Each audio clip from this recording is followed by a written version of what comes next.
This high-level dialogue between the two sides in Anchorage is indeed the first face-to-face dialogue and communication between officials of this level since the Biden administration took office.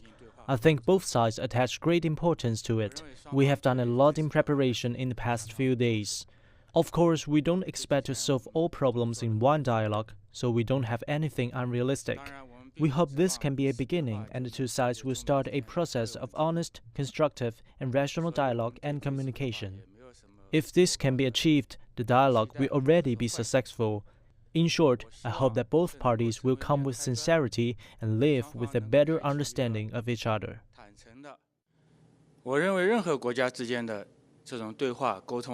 I believe that the prerequisite for dialogue and communication between any countries is that both sides should have the spirit of equality and mutual respect. The several issues you mentioned just now involve China's national sovereignty, territorial integrity, and national unity. With regard to these core interests, China has no room for compromise and concessions. This is also the attitude we will make clear in this meeting.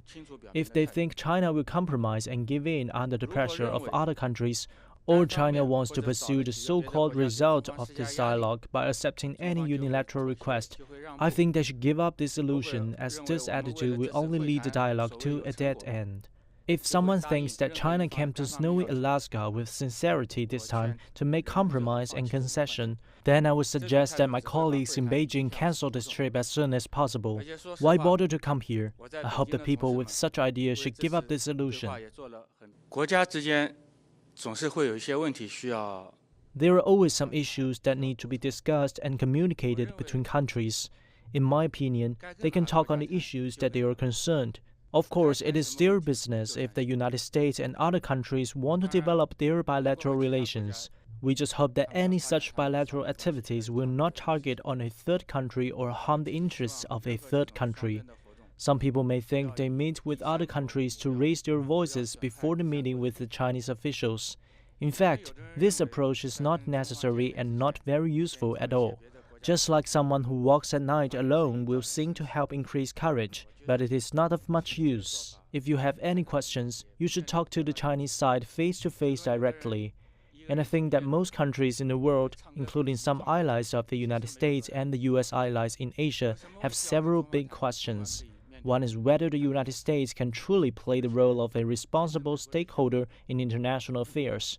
The second question is whether the United States is really ready to return to multilateral cooperation and make its due contribution to multilateral cooperation. There is another question. Is the United States really prepared to show due respect to the interests of other countries and listen to the voices of other countries?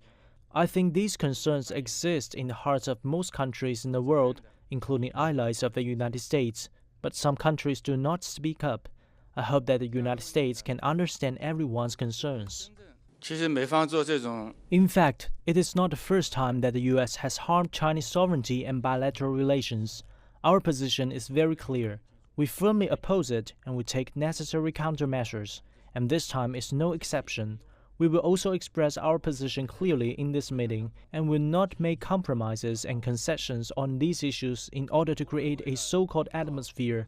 We will never do that. We've already taken some countermeasures. With the situation evolving, we will continue to do that if necessary.